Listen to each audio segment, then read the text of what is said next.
अस्सलाम वालेकुम viewers, welcome back to my YouTube channel daily tips with Asma. आज की इस वीडियो में हम आपको बताएंगे दिलावेज़ नाम का मतलब क्या है। दिलावेज़ नाम का शुमार लड़कों के नामों में होता है। दिलावेज़ एक इस्लामी नाम है। दिलावेज़ नाम की इब्तदाई तारीख फ़ारसी ज़बान से निकलती है। दिलावेज़ नाम के अफराद के लिए खुशकिस्मत नंबर 9 माना जाता है। माहिरीन के मुताबिक दिलावेज़ नाम के लड़के बहुत खामोश रहने वाले होते हैं। दिलावेज़ नाम का मतलब है दिलकश, प्यारा। दिलावेज़ नाम के अफराद के लिए खुशकिस्मत दिनों में जुमेरात और मंगल का दिन शामिल है। दिलावेज़ नाम के अफराद के लिए मुआफ़िक रंगों में सुर्ख और बनफशी रंग शामिल हैं। दिलावेज़ नाम के अफराद के लिए मुआफ़िक पत्थरों में रूबी पत्थर शामिल है।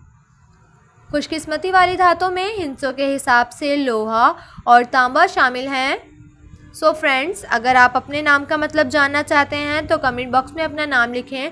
इंशाल्लाह हम आपके नाम की वीडियो ज़रूर बनाएंगे। Thanks for watching. अल्लाह हाफिज़।